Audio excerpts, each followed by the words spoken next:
what's going on. So this is going to be about Salt and Pepper suing Universal Music because they're trying to get their masters back, and Universal Music then held up their publishing, and they stopping them from getting the stream, so they're not getting no loot. You know this is an ugly mess. 35 years after you put out something, you're supposed to revert to getting what you got.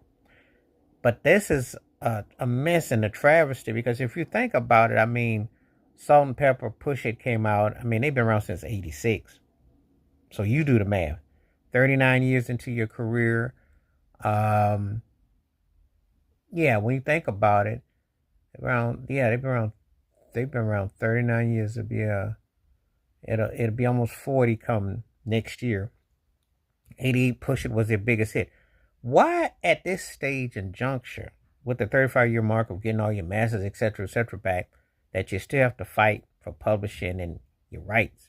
You would think that Salt and Pepper would be straight, but I tell it all the time. The music industry ain't nothing but a plantation. So a prince walked around with slave on his face.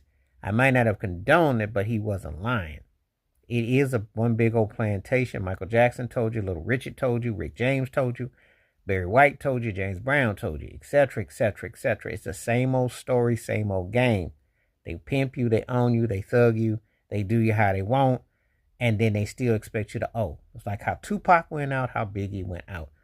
There's not much money, but when you can find ways to raise it, that's how it go. This game is crooked, evil, and demonic. And so, Salt and Pepper are dealing with having to sue the Ruck Company, and you're trying to dignify and justify with all this time.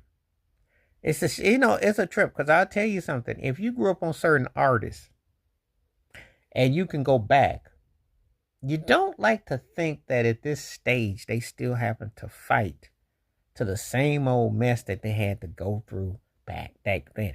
And you remember Salt and Pepper are cool with Kid and Play because they used to all work at Sears back in the day.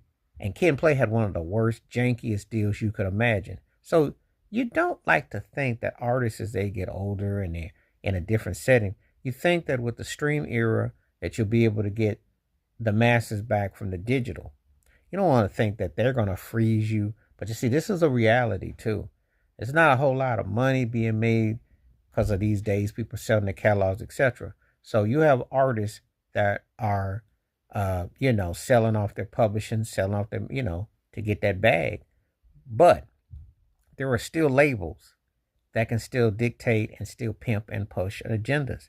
And if they want to freeze your songs from making any streams, they can